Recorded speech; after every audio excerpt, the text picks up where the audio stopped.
구독자 여러분 안녕하세요. 네, 유튜브 연금박사 이영주입니다. 방송 잘 되고 있나요? 오늘 오시면 문자 남겨주시면 되겠습니다. 댓글 남겨주십시오. 이제 출석 체크해 주시고요. 출석 체크해 주세요. 월요일 저녁이고요. 월요일 저녁 9시부터 여러분과 함께 라이브 방송 진행하고 있습니다. 잘 듣고 계십니까 여러분이? 네, 잘 들리세요? 네, 반갑습니다. 네, 우리 이혜진님 반갑고요. 킴 로마님 반갑습니다. 김재희님 반갑고요.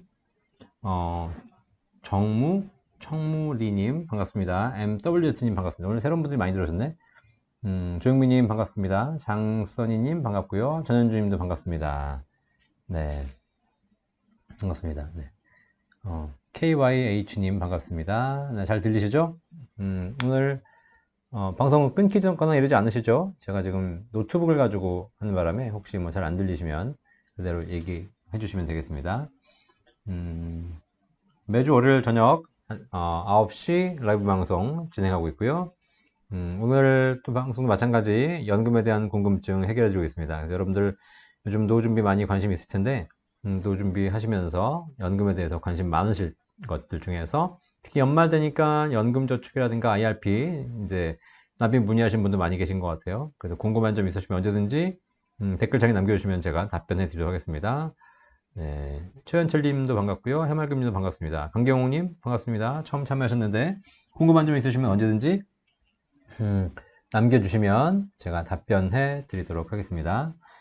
여러분들이 이 방송 보시면서 연금에 대해서 궁금한 점 있으시면 댓글로 남겨주시고 제가 바로 즉답해 드리는 거기 때문에 뭐 연금에 대한 궁금증은 저희 상담 센터로 문의하시면 사실상 뭐 전문가 통해서 상담받을 수 있으실 텐데 단편적으로 궁금한 거 있으시면 저 월요일 저녁 9시에 오셔가지고 물어보시면 제가 답변도 해드릴 테니까 심플하게 정리해서 알려드리도록 하겠습니다.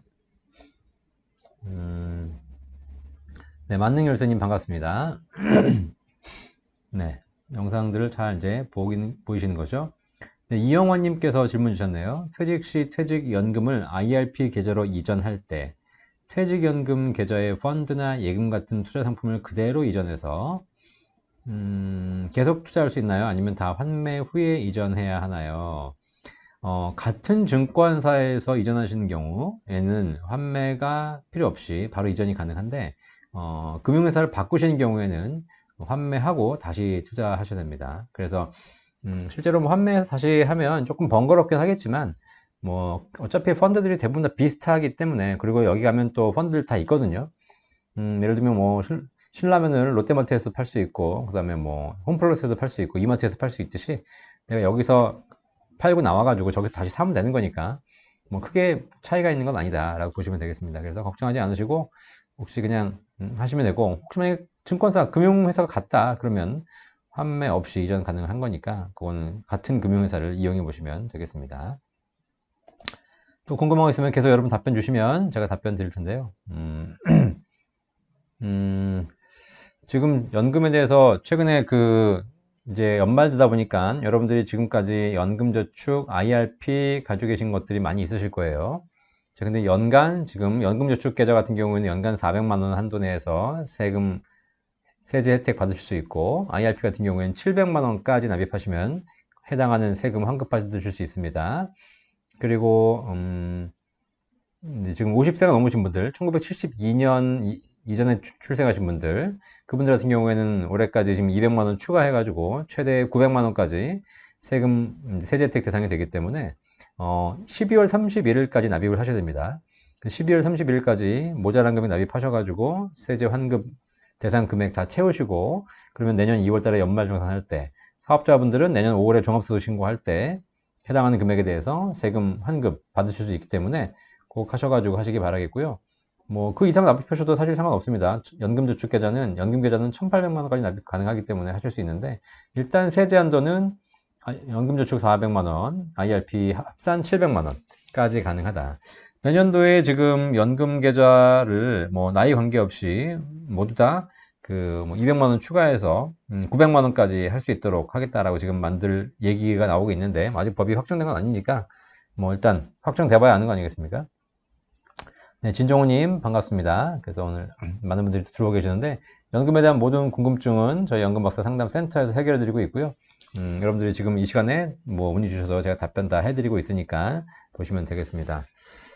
자, 그래서 연말까지 여러분들이 그 딱 준비하시면서 혹시라도 그 연금에 대한 뭐 부족한 부분이 있으시다 그러면은 납입을 꼭 채우셔야 되는 것 같고요. 참고로 좀 아셔야 될 게 뭐냐면 연금저축 같은 경우에는 연금저축계좌는 납입만 하게 되면 통장에 돈만 넣게 되면 다음 해에 세액공제 받을 수 있는 상황이 됩니다.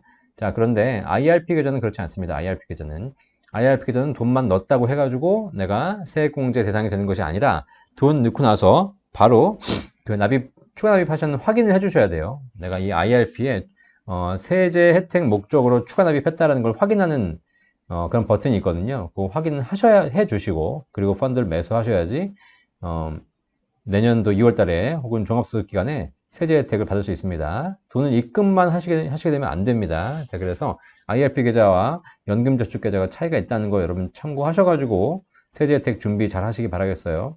12월 말까지니까 말일까지 돈 생기신 거 꼭 입금하셔가지고 세제 혜택 받으시기 바라겠습니다. JJ 님도 반갑고요. 김보영 님도 반갑습니다. 자, 연말 되니까 이제 연금에 대해 관심이 많으실 텐데, 지금은 최근에 이제 금리가 올라가면서 사실상 제가 이제 꾸준하게 말씀드렸던 연금들, 그 중에서 이제 그 최저보증연금이라든가 뭐 여러 가지 관심들 많으실 겁니다. 근데 지금 뭐 기사를 보니까 내년도에는 더 좋은 연금 상품들이 나온다고 합니다. 그래서, 실제로 뭐 금리를 올리거나 이러진 않겠지만, 실제로 이제 연금 상품 중에서 뭔가 옵션을 많이 이제 제공해서 연금액을 올릴 수 있는 방법들을 많이 고민하시는 것 같습니다. 그래서 최대한 많은 연금을 탈 수 있도록 반면에 이제 뭐 여러 가지 페널티도 생기겠죠. 그런 것들을 좀 참고해서 좋은 연금들이 많이 나올 거라는 생각이 듭니다. JJ님, 연금 펀드 400, IRP 300 중 어떤 게 좋은가요? 라고 물어보셨는데, 그러니까 연금을 가입하시면서 연금저축 펀드죠. 증권사의 연금저축 펀드에 400만 원 하시는 거하고 IRP 300만 원 하시는 게 가능한데, 뭐 지금 많은 분들이 이렇게 물어보시거든요. 추천은 어떻게 드리냐면 그냥 IRP에 700 하셔라 라고 추천드립니다. 왜 그러냐면 연금저축 400, 그 다음에 IRP 추가해서 300 해가지고 700까지 가능한데 IRP 자체로 700까지 가능하거든요. 자, 그러면 우리가 연금저축 계좌와 그 다음에 IRP 계좌를 두 개 갖고 있으면 계좌를 두 개를 관리해야 되잖아요.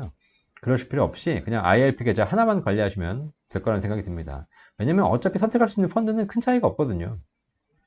IRP의 단점이라고 하게 되면 IRP는 55세 이전에 부분 인출이 안 됩니다.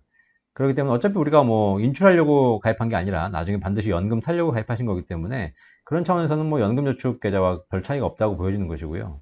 그다음에 IRP 계좌 같은 경우에는 뭐 일단 인출이 안 되는 것이고 그 다음에 투자 비중이 IRP 계좌는 안전자산이 30% 의무가 있는데 이것도 이 안전자산을 30%를 하고 70%는 주식을 투자할 수 있거든요. 주식형 펀드에.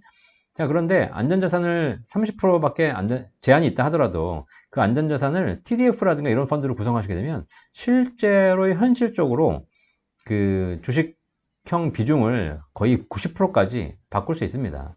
그러니까 사실상 뭐 연금저축 계좌는 투자 비중이 제한이 없거든요. 연금 펀드는.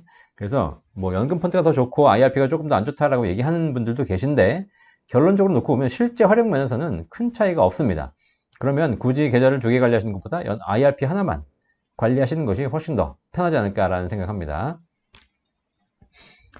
자, 이하영님 반갑습니다. SMGH님, 연금과 저축보험 비과세 월 한도 150만원 채워들었는데 10년 후에 저축보험 만기되면 비과세로 연금보험 들 수 있는지요? 안 된다면 저축보험 해지하고 연금보험 드는 게 나을런지요?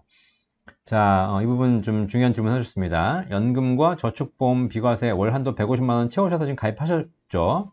자, 비과세 한도가, 저축성보험 비과세 한도가 월 150만원까지거든요. 자, 그런데, 이게 만기가 되면 나중에 이제 채우셔야 되잖아요. 10년의 저축보험 만기가 되면 그 만기를 찾으시면 그 보험을 찾고 나면 다시 비과세로 150만원 연금보험 들 수 있습니다. 자, 그런데 만약에 찾지 않고 그 보험을 유지하게 된다. 그러면 추가로 한도가 발생하지 않습니다. 그래서 만기가 돼서 찾아가지고 그 비과세 150만원이라는 것이 그 계약이 해소가 되고 종료가 돼야지 추가로 가입할 수 있는 것이고 그 계약이 어떤 경우는 유지가 되고 있다면 세법에서는 그 계약 하나로 이미 비과세 한도를 채웠다고 보기 때문에 추가로 가입하실 수는 없어요. 이 부분은 제가 지금 국세청에다가 별도로 지금 질의를 해놓고 있는 사항인데, 납입이 완료된 이후에도 다른 상품을 추가로 가입할 수 있도록 만들어주는 게 맞는 것 같은데, 현재 법상으로는 그렇지 않다는 거 알고 계시면 되겠습니다. 문성진님 반갑습니다. 바다님, IRP 계좌에서 1년 정기예금을 쪼개서 몇 개 가입했는데 이자율이 3, 4% 되고 가입한 지는 2개월, 6개월 됐습니다. 최근 5, 6% 예금이 나왔던데 기존 거 해지하고 재가입하는 게 유리한 건지요? 라고 하셨는데, 자, 일반 정기예금들이 지금 2개월에서 6개월밖에 안 되셨으면 이자율을 이제 6개월도 안 돼서 해지하시는 거기 때문에 실제로 내가 4% 이자율을 받고 있다 하더라도 그건 1년 만기 됐을 때 4% 드리는 거잖아요. 근데 만약에 내가 중간에 6개월 이전에 깨버렸다. 그러면 4%에 대한 6개월 이자를 받는 것이 아니라 실제 수익률은 절반도 못 받게 됩니다. 보통 한 1, 2%밖에 안 받죠. 이게 시간이 지나면서 점점 4%에 가까워지긴 하겠지만 어쨌든 정기예금은 중도에 해지하게 되면 제 이자를 다 받지 못한다는 사실이죠. 자, 그런데 그렇게 내가 절반도 못 받고 갈아탔는데 갈아탄 이자가 워낙 갭이 커서 그 내가 손실 보는 부분을 상쇄하고도 실제로 이자율이 많이 올라가서 도움이 된다면 하셔야 되겠지만, 만약에 그렇지 않다면 지금 한 뭐 3, 4%와 5, 6%면 1, 2% 차이밖에 안 나는 거잖아요. 이런 경우에는 큰 차이가 아니기 때문에 해지하는 페널티가 더 클 수도 있습니다. 그리고 이렇게 내가 5, 6%를 가입했는데 또 한 몇 달 있다가 7, 8% 나왔다. 그럼 또 해지해야 되잖아요. 자, 그렇기 때문에 지금 이렇게 1, 2% 차이의 금리 갭에서는 옮겨 타지 않으시는 게 좋고요. 최소한 3, 4% 이상 금리 차이가 난다. 그랬을 경우에는 좀 해지하고 재가입하는 걸 한번 참고해 보시기 바라겠습니다. 김보영님, 남편은 공립교사로 연금 받고 부인은 사학연금 받으신다고 하셨네요. 유족연금 받을 수 있는지요? 라고 했는데, 네. 공립교사로 연금 받는 공무원연금과 공립교사 연금이 공무원연금이죠. 공무원연금과 사학연금은 중복수급 되지 않습니다. 그렇기 때문에 공무원연금과 국민연금은 가능하고 사학연금과 국민연금도 가능한데 공무원연금과 사학연금은 유족연금 중복수급이 안 되기 때문에 하나를 선택하셔야 된다는 사실 알고 계시면 되겠습니다. JJ님, 그럼 박사님, 환급계좌는 IRP 계좌와 동일한가요? 라고 했는데, 세금 받는 환급계좌죠. 네. 세금 환급계좌는, 세금을 돌려드리는 계좌는 IRP 계좌로 돌려드리는 게 아닙니다. 세금은, 연말정산 신고하시고 나면, 근로자들은 월급에 이제 세금을 덜 내시기 때문에 월급으로 들어오는 것이고요. 종합소득 신고자들은 소득세 환급 계좌가 있습니다. 본인이 그냥 은행 계좌 알려준 게 있습니다. 그 은행 계좌로 세금이 환급됩니다. 그 환급에 IRP 환급액에 들어오는 것이죠. 같이 포함돼서. 그죠? 근데 뭐 IRP 환급액 얼마, 뭐 환급액 얼마 이렇게 들어오는 게 아니죠. 다 합쳐가지고 당신이 내야 될 세금이 200만 원인데 200만 원 중에서 그 중에서 실제로 이것저것 공제돼가지고 보니까 실제 낸 세금이 100만 원이었다. 그러면 원래는 내야 될 세금이 200만 원인데 낸 세금이 100만 원밖에 안 됐으면 추가로 100만 원 더 내셔야 되는 것이고, 내가 낸 세금이 200만 원인데 실제 돌려받을 금액이 생기면, 환급액이 생기면 그 총액이 들어오게 되는 거죠. 네. 자, 그래서 이건 IRP 계좌로 들어오는 건 아니다 라고 보시면 되겠습니다. 이건 세금이기 때문에 계좌하고는 상관없다 라고 보시면 되겠습니다. 캔디님 반갑습니다. 미코코님도 반갑습니다. JJ님, 제 큰일 하려고 노력하고 있습니다. 네. 임광진님, 국민연금 개인연금 수령 시점 2030년이신데요. 수령 예상 금액이 월 600만 원이라고 나오네요. 오, 네. 연금에도 고액연금 수령자는 세금을 추가로 더 내야 하나요? 라고 말씀하셨는데, 자, 국민연금 개인연금 수령 시점에 수령 예상 금액이 월 600만 원씩 나오실 리는 없고요. 네. 국민연금은 이제 물가 상승률을 넣게 되어 있는데, 물가 상승률을 너무 과도하게 예상으로 책정하게 되면 국민연금이 뭐 내가 실제 받을 현재 가치 금액은 150밖에 안 되는데 나중에 막 200, 300이 보이기도 합니다. 자, 그래서 잘 보실 때 어쨌든 국민연금은 현재 가치 기준으로 보시는 게 좋아요. 그러니까 물가 상승률 이런 거 반영하지 마시고 현재 가치 기준으로 나중에 얼마 받을 수 있을지 그걸 보시는 게 제일 좋고요. 그 다음에 개인연금은 뭐 어떻게 예상되는지 모르겠지만 충분히 뭐 많이 납입했으면 많이 받겠죠. 자, 그런데 중요한 건 뭐냐면 연금의 고액연금 수령자는 세금을 추가로 더 내야 하셨는데 물어보셨는데, 국민연금은 종합소득 과세 대상입니다. 국민연금 납입액 중에서 2002년 이후에 납입한 부분에 대해서는 세금을 내셔야 되기 때문에 내가 전체 받는 연금액 중에서 2002년 이후에 납입한 부분, 기여분에 해당하는 금액이 얼마인지는 국민연금공단에서 나오거든요. 그 부분에 해당하는 금액은 세금을, 소득세를 내셔야 되시고, 그리고 종합과세합니다. 그렇기 때문에 뭐 고액연금이라기보다는 그냥 연금을 많이 받는 만큼 세금은 더 늘어나게 되겠죠. 개인연금 중에서는, 개인연금 중에 연금저축, 연금계좌나 IRP 같은 연금 계좌들은 연간 1200만 원 이하로 수령하시게 되면 5.5% 원천 징수하고 분류과세하고 종료가 됩니다. 하지만 1200만 원, 연간 1200만 원 이상 수령하시게 되면 전체 금액에 대해서 종합과세가 되기 때문에 연금 많이 받으시게 되면 세금 더 많이 나오겠죠. 자, 그 다음에 개인연금 중에서 비과세 연금보험은 노후에 연금 받을 때 얼마를 받던 세금 안 나오고요. 그 다음에 비과세 연금이 아니라 과세로 가입하신 연금들은 나중에 노후에 연금 탈 때 이자소득세 내셔서 15.4% 떼고 연금 받으시게 됩니다. 자, 연금 받을 때 15.4% 떼고 받으시지만 뭐 그 금액이 연간 또 2천만 원 넘어가게 되면 종합소득 과세 되겠죠. 그런데 또 연금 받을 때 바로 세금 나오는 건 아닙니다. 연금 받을 때 내가 받은 연금액이 내 납입한 원금을 초과하는 시점부터 세금이 나오기 때문에 되게 복잡하죠. 일반적인 전문가들이 많이 계시다고 하지만 그들도 세부적으로 들어가게 되면 다 헷갈리고 막 그렇거든요.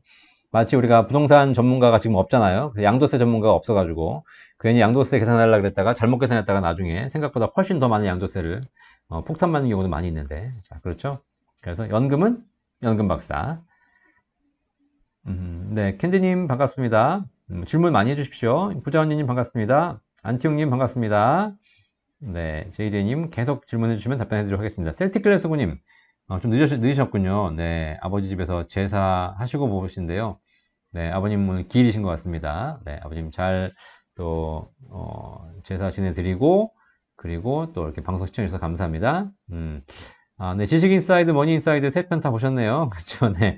네, 제가 최근에 지식인사이드, 머니인사이드 출연해가지고, 유튜브 채널, 거기서 여러 가지 뭐, 리스크에 대한 이야기, 또 연금에 대한 이야기 해드렸는데요.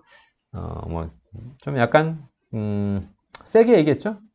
그래서 보셨는데, 뭐, 잘 편집해 주셔가지고 좋은 것 같습니다. 뭐, 항상, 저는 웬만하면 단도직입적으로, 아닌 건 아니다고 얘기해야지. 그죠? 네. 물론 뭐 그거 보고 이제 반론도 있으시겠지만 뭐 반론이 있는 게 정상입니다. 세상이라는 것이 한 사람의 의견만 가지고 사는 건 아니고 다양한 의견들이 있는 거고 그 의견을 수렴해 가는 과정이기 때문에 사실 지금 뭐 아시다시피 제가 연금 박사 채널을 운영하고 있지만 다른 채널 하나를 더 개설할까 하고 있어요.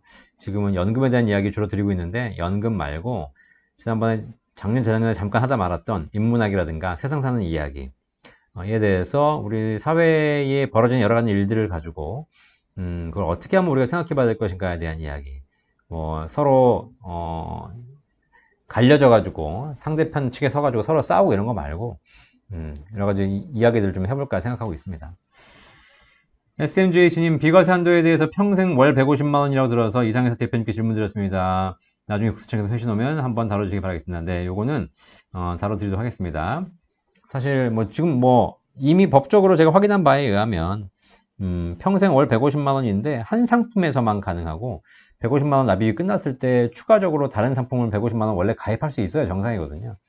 근데 그 계약이 종료되지 해소되지 않은 경우에는 계속 다른 추가로 가입할 수 없다는 게 법적인 지금 법 조항이어서 이거는 좀 뭐 헌법 소원을 하든가 뭐 여러 가지 바꿀 필요가 있을 것 같습니다.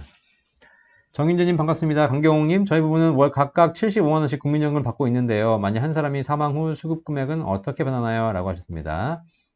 네, 각각 75시면 75 받으시니까 150만원 받으시겠죠. 자, 그런데 만약에 한 분이 돌아가시게 되면 한 분이 돌아가시면 이 분이 받던 금액에 지금 75만원이기 때문에 아마 20년 가입하실 수도 있고 20년 미만으로 가입하실 수도 있을 거예요. 20년 이상 가입하셨다면 받던 금액의 60%가 배우자에게 지급되고 만약에 20년 미만 가입이라면 받던 금액의 한 50% 정도가 지급되거든요.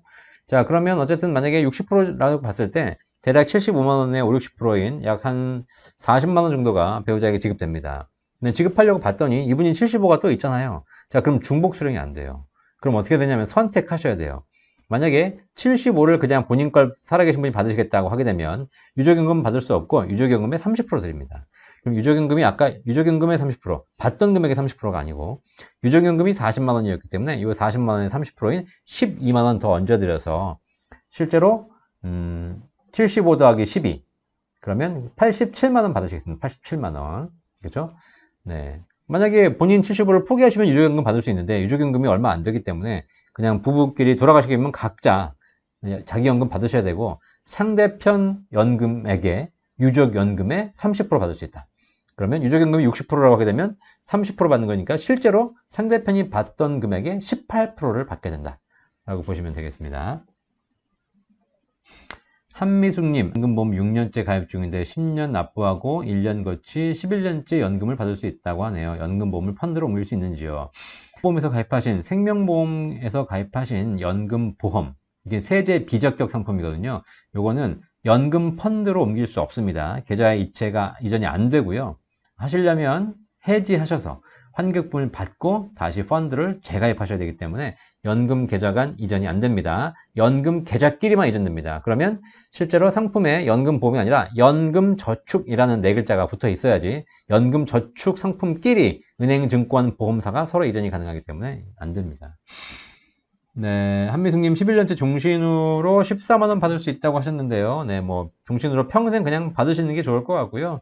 네, 굳이 뭐 옮겨셔서 뭐 투자하실 수 있겠지만 차라리 이런 분 같은 경우에는 그냥 연금을 14만원 받으셔가지고 14만원을 가지고 꾸준하게 매달 투자를 정기적으로 하시는 것이 더 좋지 않을까 하는 생각도 해봅니다. 제가 지난 시간에 말씀드렸잖아요. 연금을 내가 무조건 이전하거나 뭐 해지하거나 이런 방법도 있지만 연금을 수령해서 수령하는 금액을 재투자함으로써 리스크를 줄일 수 있다. 매달 적립식으로 투자하기 때문에 리스크를 줄일 수도 있고 또 조금씩 투자에 대한 비중을 서서히 늘려가는 그런 부분도 가능하기 때문에 연금 받아서 반드시 쓴다라고 생각하지 마시고 연금 받는 금액을 다시 재투자할 수 있다. 그리고 이게 연금 현재 갖고 있는 연금 상품을 활용할 수 있는 방법 중에 하나다. 많은 분들이 해지해라, 뭐 이전해라, 뭐 갈아타라 이런 얘기 많이 하시는데 그거 말고 그냥 연금으로 수령해서 하는 방법도 있다는 거 말씀드렸습니다.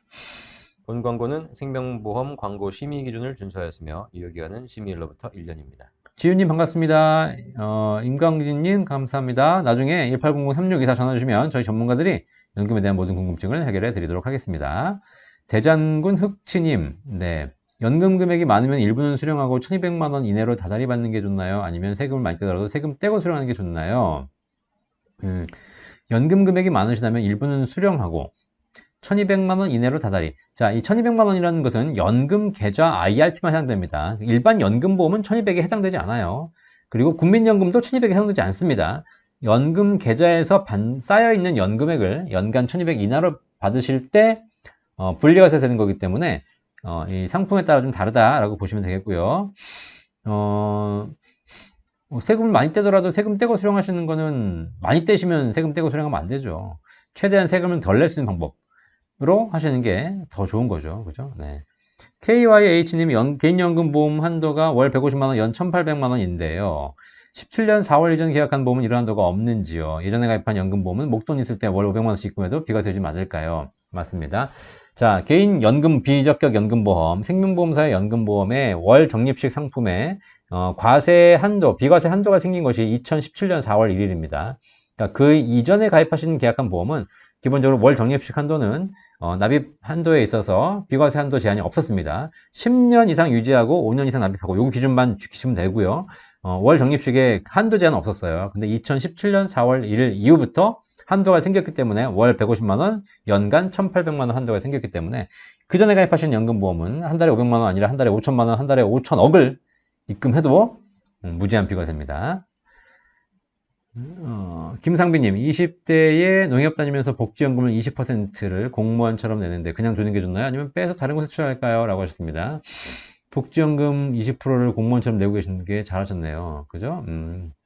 자, 그런데 지금 복지연금이 상황을 보셔야 될 것 같은데, 복지연금이 만약에 뭐 금리가 높고 최저보증 이율이 높다면 꾸준하게 유지하시는 것도 방법이고요.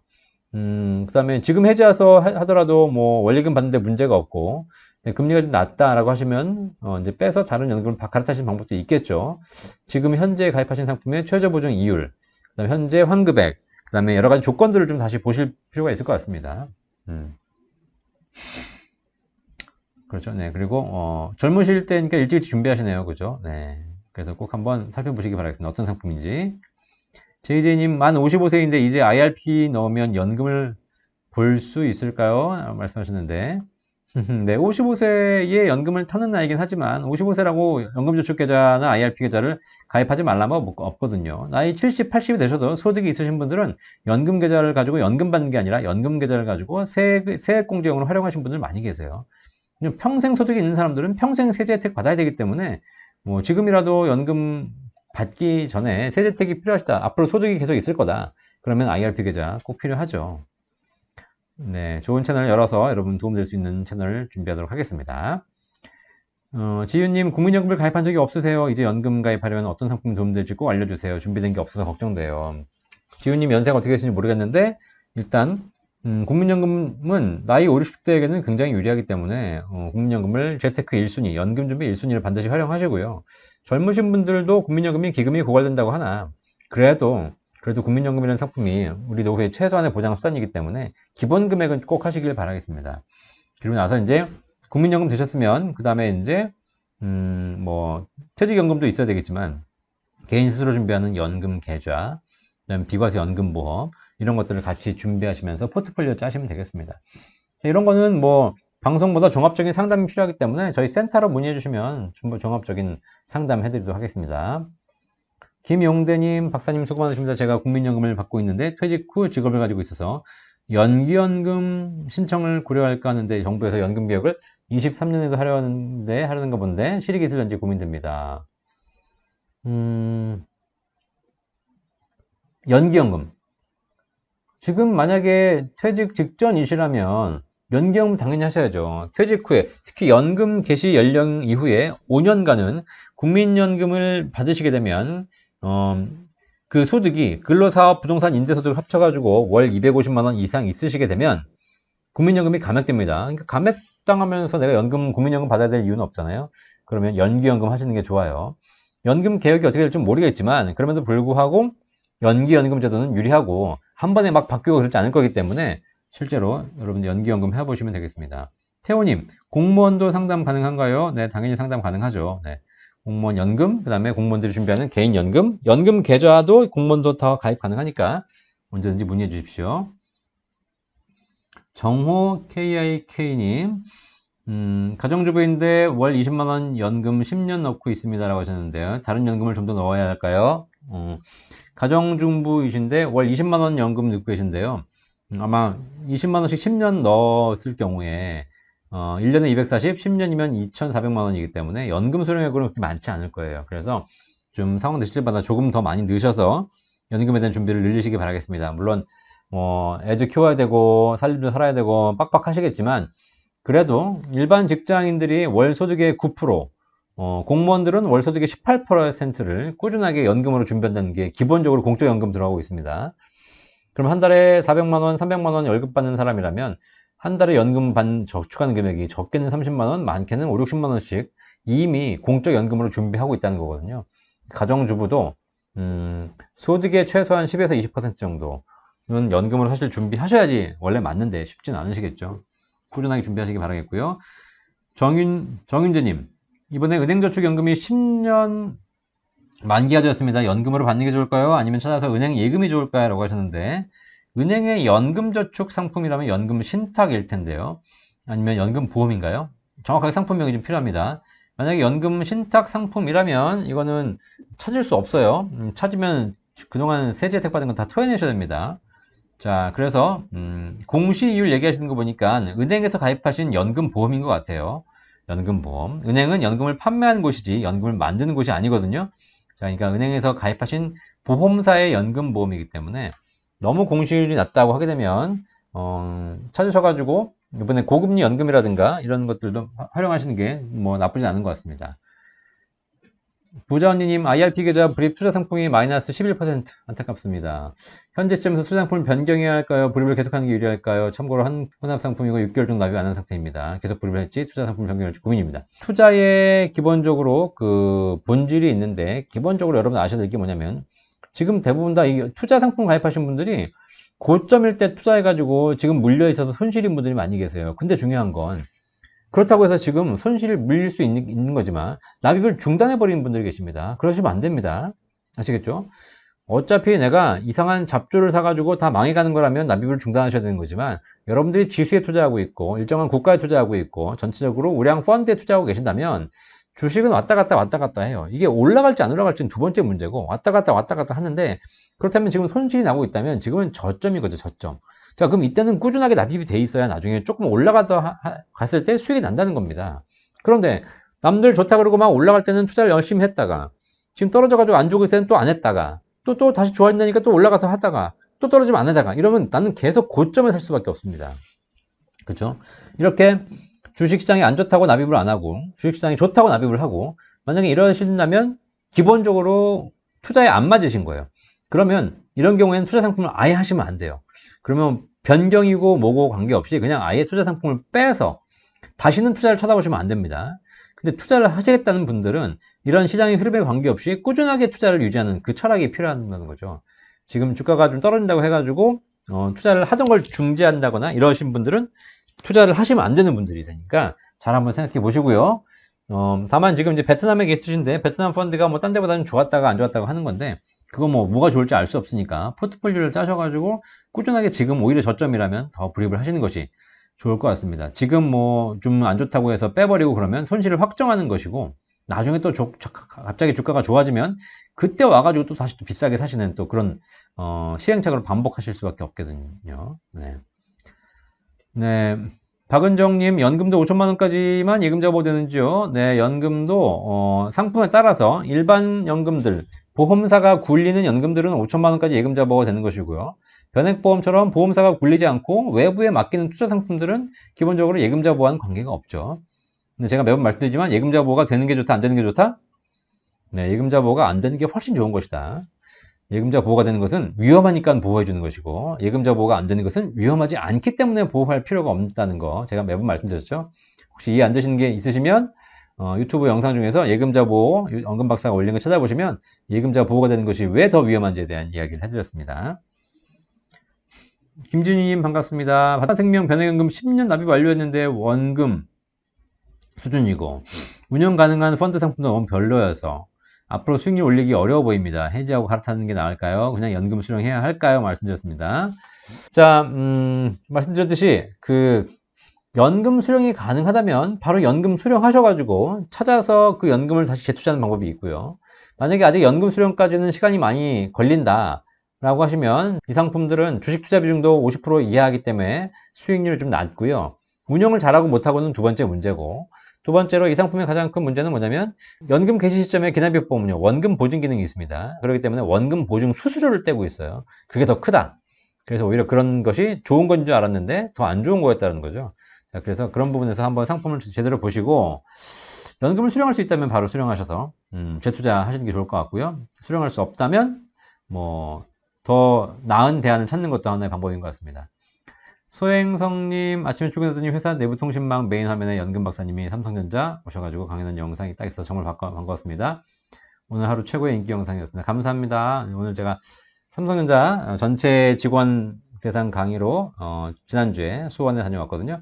그래서 많은 분들이 또 참여해 주셨습니다. 삼성전자 직원분들 또 연금에 관심 많으셨던데 잘 준비하셔가지고 행복한 노후 보내시기를 바라겠습니다.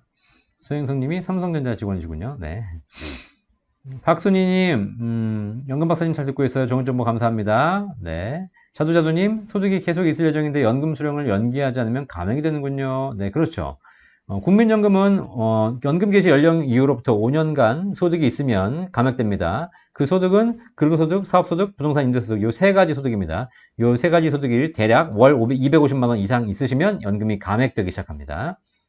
공무원, 근데 5년까지만 감액되고요. 5년이 지나시면 소득이 있어도 국민연금은 다 받을 수 있기 때문에 5년간 감액해서 받으시던가 그러지 마시고 그냥 5년간 연기하셔가지고 연기한 이후에 더 많은 연금을 평생 받으시는 것이 더 유리하다는 거 생각해 보시면 되겠습니다. 공무원 연금도 소득이 있으면 감액됩니다. 여러분 잘 아시죠? 자, 그런데 공무원 연금과 국민연금의 차이점 뭐냐면 국민연금은 연금 개시 이후 5년 동안만 소득이 있으면 감액되고 5년이 지나면 소득이 있어도 연금은 다 받을 수 있습니다. 그런데 공무원 연금은 소득이 있으면 그 소득이 사라지지 않는 이상 돌아가시는 그날까지 공무원 연금이 감액됩니다. 기준 금액은 대략 월 250만 원 정도라고 보시면 됩니다. 매년 바뀝니다. 킴로마님, 나중에 노후에 연금과 건보료 관계가 있나요? 좀 불안합니다. 제가 계속 방송 말씀드렸죠? 노후에 연금과 건보료 관계 있습니다. 지금 공적연금, 국민연금이나 공무원연금 받으시는 것은 건보료 당연히 합산됩니다. 그래서 국민연금, 공무원연금 받으시는 분들은 일단 그 금액 그대로 해가지고 피부양자 자격에 반영돼가지고 소득이 연간 2천만 원 이상 연금 소득이 있으시면 피부양자 탈락됩니다. 그 다음에 연금 받으시는 금액의 한 50% 정도가 건강보험료에 반영됩니다. 그래가지고 내가 200만 원 한 달에 연금 받는다. 그럼 100만 원 소득이 있는 걸로 해가지고 건보료 나중에 내셔야 되기 때문에 연금 소득이 전부 건보료에 영향이 있다고 보시면 되고요. 그리고 사적 연금 중에서 연금 저축 IRP 같은 경우는 현재는 건보료 반영하고 있지 않은데 조만간 반영한다라고 지금 하라고 감사원의 지적이 나왔죠. 그래서 나중에 연금 계좌에서 발생하는 연금 소득 건보료 부과될 가능성이 높고요. 하지만 그 비과세 연금보험은 과세 제외 혜택을 받는 연금 상품이기 때문에 이 상품을 가입하신 경우에는 노후에 연금 탈 때 비과세를 받을 수 있다면 세금 없고 건보료에 합산되지 않습니다. 네, 그래서 그런 차이점이 있다는 거, 각각 상품별로 차이점이 있기 때문에 여러분들이 그걸 잘 감안하셔가지고 준비하실 필요가 있습니다. 정윤재님, 아까 그 은행에 있으신 게 보험이셨죠? 그렇죠, 네, 맞습니다. 그러니까 은행에서 판매하시는 것이 은행 상품이 아니라 은행에서 보험사 상품을 가져다가 파는 거기 때문에 은행에서 판매하는 연금은 전부 다 보험사 상품 갖다 파는 겁니다. 아시겠죠? 그래서 은행 상품이라고 생각하시면 안 돼요. 제이리님, 저는 30대 후반이고 2010년에 공무원으로 재직 중입니다. 10년부터 노후가 불안해서 주부인 배우자 앞으로 국민연금 임의가입 최소 금액으로 불입하고 있으며 연말정산용으로 연금계좌로 1년에 400만 원씩 채워서 미국 S&P 500 ETF 사고 있습니다. 추가로 준비를 한다면 국민연금 불입 늘릴까요? 다른 방법을 찾아봐야 될까요? 자, 부부가 한 분은 공무원, 한 분은 국민연금을 받으신다면 연금으로서는 가장 좋은 조건입니다. 가장 서로 잘 받을 수 있는 것이고 서로 혹시 한 분이 돌아가신다 하더라도 서로 유족연금에서 중복 수급을 다 받을 수 있기 때문에 그래서 이분 같은 경우에는 주부 같은 경우에 국민연금을 좀 늘리시는 게 좋을 것 같습니다. 최소 금액 하지 마시고요. 근데 뭐 나이가 좀 아직 젊으시기 때문에 실제 낸돈 대비 효과는 지금 5, 60대보다는 조금 더 떨어지겠지만 그래도 국민연금 효과가 다른 것에 비해서 유리하기 때문에 국민연금 조금 늘리시는 게 좋을 것 같고요. 그리고 좀 여유가 있으시다면 주부시기 때문에 주부는 연금 저축계좌에서 세액공제 받을 수 없잖아요. 낸 세금이 없으니까 돌려받을 세금이 없죠. 그러니까 연금 저축계좌 말고 그냥 일반 생명보험사의 비과세 연금보험으로 준비하시는 것이 주부를 위해서는 훨씬 좋은 대안입니다. 뭐 어떤 상품이 좋은지 어떻게 하셔야 될지는 저희 연금박사 상담센터에서 알려드리고 있기 때문에 내일 동투면 9시 되면 전화 주시면 저희 상담사들이 전문적으로 상담해 드리도록 하겠습니다. 달려라 누키님, 안녕하세요. 40살 자영업자입니다. 5% 최저보증 생각하고 있습니다. 자영업자분이 소득이 일정치 않아서 1억 모아서 거치하려고 합니다. 1억을 모으려면 4년 정도 걸릴 것 같은데 4년이 아까운데 무리하더라도 적립식으로 지금부터 넣는 게 이득일까요? 라고 하셨는데 돈이 있으실 때 여유 있게 하시는 게 좋죠. 만약에 지금 1억을 아직 못 모셨다면 뭐 한 2, 3천 밖에 없다. 그러면 3천만 원 먼저 가입을 하시고 그리고 나머지 추가 납입이 가능합니다. 그러니까 돈 생길 때마다 나머지 추가로 2배까지 가능하거든요. 6천까지 가능하니까 추가 납입 하셔가지고 채우시는 것이 어떨까라는 생각이 드네요. 상품이 또 어떻게 바뀔지 모르기 때문에 무리해서 막 모으려고 하지 마시고요. 있는 금액부터 시작해서 추가 납입해서 불려가는 방법 좋은 것 같습니다. 전 JJ님 반갑습니다. 오래간만에. 최영구님, 세액공제 연금저축보험 20년 완납했고 다른 개인연금도 있습니다. 수령시 세금과 건보료가 걱정이네요. 월 300만 원 정도 받으면 많이 떼이겠죠? 라고 하셨는데 일단 기본적으로 세액공제 연금저축이라면 나중에 연금 탈 때 받으시겠지만 아무리 뭐 금액이 많다 하셔도 월 300만 원 받기 쉽지 않습니다. 연간 1200 넘어가게 되면 세금부터가 많아지기 때문에 자, 그러다 보니까 월 100만 원 정도시니까 뭐 세금과 건보료가 나오긴 나오겠지만 큰 무리가 있는 금액은 아니신 것 같고요. 그 다음에 연금 월 300 받으시는 것보다 기간을 늦추시게 되면 10년에 나눠서 받으시지 말고 20년, 30년 나눠 받기 시작하면 한 번 받는 금액이 줄어들기 때문에 훨씬 세제 혜택, 세금 면에서 유리한 구가 있을 것이고 그 다음에 다른 개인연금 중에서 비과세 상품이 있으시다면 그건 또 어차피 세금과 건보료가 관계없기 때문에 상품에 따라 크게 걱정하실 단계는 별로 아니다 라고 보시면 되겠습니다. 민들레님, 박사님 늘 감사합니다. 10년 납입 5년 거치로 연금보험 원금 1억 2천인데요. 현재 수입이 있는데 연금 수급을 연기해서 받는 게 좋을까요? 아니면 수령해서 재투자가 좋을까요? 이 상품, 아까 말씀드렸듯이 이 상품이 만약에 공시이율로 금리가 낮은 상품이라면 개시하십시오. 개시하셔가지고 연금 빨리 받아서 그걸 다시 재투자하는 것이 좋을 수 있고요. 만약에 이 상품 자체가 금리가 높거나 수익률이 높다. 그러시면은 굳이 뺄 필요 없이 그저 거기 안에서 굴리시면 되는 거잖아요. 그래서 상품에 따라 다르다라고 보시면 되겠습니다. 전재희재님, 다음 달까지 대표 퇴직 처리하고 자녀 퇴직금 퇴직 처리할지 고민 중입니다. 퇴직 처리하고 퇴직금을 소득 처리할지 퇴직 처리할지라고 하셨는데, 이거는 우리 전재희재님이 본인이 결정하시는 게 아니시고요.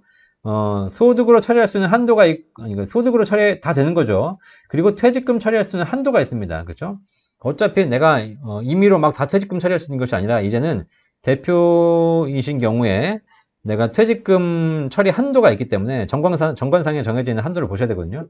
그 한도 내에서만 퇴직소득으로 처리가 가능하고 나머지는 결국 다 근로소득으로 처리해야 되기 때문에 만약에 퇴직소득으로 처리할 수 있다면 당연히 퇴직소득으로 처리하셔야죠. 왜냐하면 퇴직소득이 일반 근로소득에 비해서 분류과세하기 때문에 별도로 띄어서 과세하고 여러 가지 연분연생에 의해서 세율도 낮기 때문에 가능하시면 퇴직소득 처리하시는 게 좋죠. 그렇죠? 그 퇴직소득 처리하는 한도가 넘어가기 때문에 어쩔 수 없이 눈물을 머금고, 그죠? 울며 겨자 먹기로 근로소득 처리하시는 거니까. 옴팡우지님, 국민연금 추납제도를 이용해서 만 65세부터 받는 금액을 늘리고 싶은데요. 기초연금 감액과 건보료에 영향을 준다고 말리는 사람도 있고, 기준을 어떻게 정하고 추납해야 할까요? 라고 하셨는데, 자, 기초연금 많이 받으려고 국민연금 포기하시는 거 제가 안 좋은 행동이라고 말씀드렸죠. 기초연금 제도가 언제 바뀔지 몰라요. 지금 기초연금 감액된다고 해서 기초연금 좀 받으려고 국민연금을 활용 안 하셨는데 나중에 기초연금 제도가 없어졌어. 그러면 어떻게 돼요? 아유, 나 그때 국민연금이라도 많이 해놓을 걸. 이런 후회하시겠죠. 그리고 나는 기초연금 좀 많이 받으려고 국민연금을 줄여버렸는데 나중에 기초연금 다 준대 그냥. 그럼 뭐야? 나 괜히 줄여놨네. 이런 생각 드실 거 아닙니까?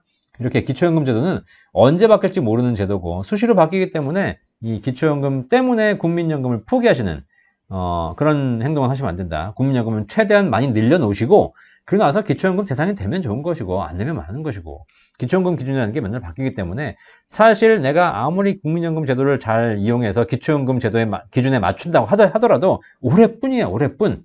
내년에 또 기준 바뀌고 그러면 또 탈락될 수도 있고 다시 될 수도 있고 여러 가지가 있기 때문에 그런 분들 말 듣지 마시고 국민연금은 최대한 활용하셔라.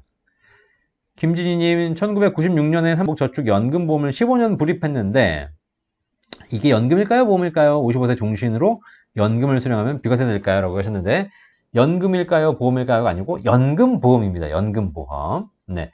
연금이 돈을 모으는 것이라면 보험은 뭐냐면 연금보험은 평생 지급을 보장하는 것이 연금보험이거든요.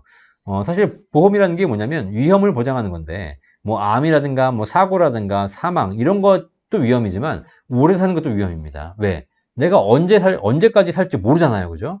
그 언제까지 살지 모르는 장수의 위험을 보장하는 것이 종신연금보험이고 연금보험 같은 경우에는 이 최저 보증이 아마 7.5 굉장히 높은 금리까지 보증하는 평생 연금보험이기 때문에 얘는 종신으로 연금을 수령하는 것이 제일 좋죠. 제일 좋죠. 그리고 당연히 비과세입니다. 얘들은 당연히 비과세니까 세금 없이 평생 연금 받을 수 있고요.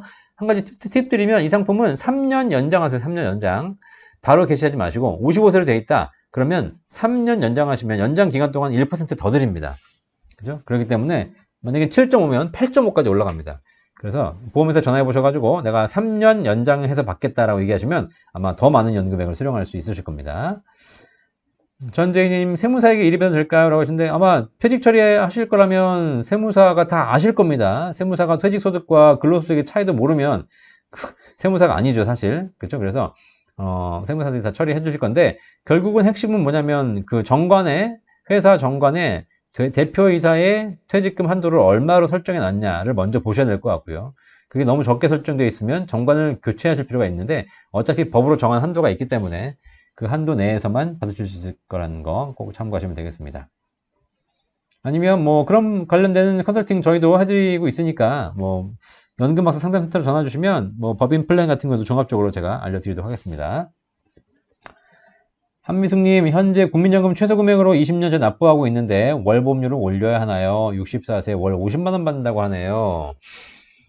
네, 국민연금이 현재 한 50대 이상이시라면 국민연금의 수혜자이기 때문에 조금 더 내시는 것이 가성비는 떨어진다 하더라도 낸돈 대비 효과가 다른 것에 비해서 훨씬 유리하기 때문에 조금 더 올리시는 것도 어떨까 생각이 듭니다. 다만 이제 유족연금이라든가 전반적인 시스템을 좀 고려하시기 때문에 개인 상황, 또 가족 상황, 남편, 배우자의 어떤 연금 상황도 같이 고민하실 필요가 있기 때문에 뭐 그냥 일상적으로는 조금 더 하시라고 말씀드리지만 또 상황에 따라 다르다라고 보시면 되겠습니다. 여러분들 이렇게 질문 많이 주시기 위해서 제가 이렇게 답변 다 해드리지만 사실 중요한 건 뭐냐면 개별 상황에 따라 다 다르다. 그렇기 때문에 여기서 드린 답이 100% 정답은 아니다. 왜냐하면 이렇게 말씀드렸지만 전혀 다른 상품일 수도 있고 혹은 또 다른 연금이 많으실 수도 있고 없으실 수도 있고 나이에 따라 다르고 성별에 따라 다르고 그렇기 때문에 사실 그래서 단편적인 답보다는 전문적인 상담이 좀 필요한 상황이죠. 견 회장님 현재 다니는 직장에서 승진으로 퇴직금 정산해서 IRP로 운영 중입니다. 네, 승진하셔가지고 퇴직금 받으셨군요. 추가로 퇴직금 받게 되면 기존 IRP 추가 입금에서 연금을 받을 수 있을까요? 라고 하셨는데 어차피 회사를 이직하거나 퇴직하셔가지고 퇴직금 받게 되면 전부 IRP로 받으시게 됩니다. 그럼 IRP로 추가 입금되면 그 금액을 연금으로 받으시면 되겠습니다. 자, 그런데 뭐 세금이 뭐 그렇게 많지 않다면 퇴직소득세가 그러면 일시불로 인출하셔도 되는 것이고요. 만약에 세금이 많다면 IRP로 연금으로 나눠 받으시게 되면 퇴직소득세의 30%를 절세할 수 있겠죠. 뭐 그런 것이 있기 때문에 뭐 세제 혜택 면에서는 IRP에 하시는 것이 조금 더 유리합니다. 전재인님 10년 전 회사와 대표 퇴직금 공증한 게 있습니다. 네, 그러니까 그걸 참고해 보셔가지고 그것이 공증되어 있다면 그걸 참고로 해서 10여 년 전이면 뭐 그때는 퇴직금 한도가 되게 좀 높았었거든요. 그러면 그 퇴직금을 아마 퇴직소득 처리할 수 있을 거니까 이거는 아마 전문 세무사와 상담하시는 게 좋을 것 같고요. 혹시 만약에 세금이 궁금한 게 있으시면 저희 상담센터 한번 오십시오. 그러면 저희가 상담해서 뭐 퇴직금 세금도 문제지만 그 퇴직금을 어떻게 잘 연금으로 관리하실 것인지에 대한 답변도 드리도록 하겠습니다. 최영구님 유튜브로 처음 질문해봤는데 좋은 답변 감사합니다. 여러분 방송 보시는 분 중에서 지금 뭐 260명 보고 계시는데 좋아요 많이 눌러주시고요. 좋아요 많이 눌러주시고요. 그 다음에 여러분들이 보시면서 그냥 방송만 보시는 분도 있고 막상 질문도 안 하시는 분도 계신데 뭐 걱정하지 마시고 질문하십시오. 답변 다 해드릴게요. 제가 다. 그리고 꼭 연금에 관련 질문이 아니라 하더라도 투자, 뭐 세금, 상속, 증여, 보험, 종합적인 질문 다 제가 답변해드리고 있기 때문에 뭐 우리나라에서 이만큼 해드릴 수 있는 사람은 그렇게 많지 않다라고 생각하셔서 제가 CFP 자격도 가지고 있고, 그러니까 뭐 투자, 세금, 부동산, 뭐 상속, 증여, 뭐 보험, 연금 다 가능하니까 언제든지 쌓아두고 있지 마시고 질문하시면 답변해드리도록 하겠습니다. 자두자두님 사적연금 가입 김제이님 최저보증 이율 연금 상품 몇 개 없는 것이 맞나요? 조회분이 못 찾겠던데요. 생명보험사마다 다 있는 게 아니라 크게 4개 생명보험사만 있습니다. 이런 거 비교해 보시려면 저희 센터로 전화 주시면 전반적으로 찾아드리고 비교해 드리도록 하겠습니다. 일반적인 보험회사 전화하시면 최저보증 이율 연금급 안 가르쳐 줍니다. 사실 일반 보험사들 대부분 다 종신보험, 암보험만 파느라고 연금보험에 대해 관심이 없어요. 그러니까 자기네들 있는데도 몰라요. 있는데도. 자, 그래서 저희 센터로 전화 주시는 게 제일 좋습니다. 자두자두님 사적 연금 가입도 있고 국민연금 연장 납입하고 있어요. 총괄적 상담이 가능할까요? 상담 수수료 얼마입니까? 네, 상담 수수료 저는 10만원 받고 있습니다. 10만원. 그러니까 저한테 의뢰하시면 제가 상담해드리고 10만원 받으면서 해드리고 있습니다. 뭐 전화로 이렇게 지금 이렇게 라이브로 해드리는 건 전부 공짜입니다. 공짜. 아시겠죠? 그러니까 간단한 건 라이브로. 좀 궁금한 종합적인 상담이 다 필요하시다? 그러면 저희 센터로 오시면 되겠습니다. 저희 센터는 서울시 광진구 구이동 강변역 테크노마트 13층에 위치하고 있습니다. 네, 여기 13층. 제이리님 감사합니다. 그 다음에 상담 중입니다. 좋은 말씀 감사합니다. 결정 후 상담 전화 주십시오. 네, 이머래님 퇴직소득세로 뗄 수 있는 한도가 법정 한도가 우선인지 아니면 정관이 먼저인지요? 법적으로는 월급의 200%까지 매달 넣을 수 있다고 들었거든요. 정관은 300%까지 넣을 수 있다고 해서 네. 정관은 300%까지입니다. 300%까지. 이게 매번 받긴 하는데요. CEO 대표님들은 정관은 300%인데 옛날에는 300%가 아니라 700%, 1000%씩 가능했어요. 네, 이게 이제 그래서 최근에는 그런 게 다 막혀 있기 때문에 300%까지도 하시더라고요. 300%까지도 되는 걸로 알고 있습니다. 빅토리아님, 5년 만기 저축보험 연금 전환하면 세금은 어떻게 될까요? 라고 하셨는데, 네.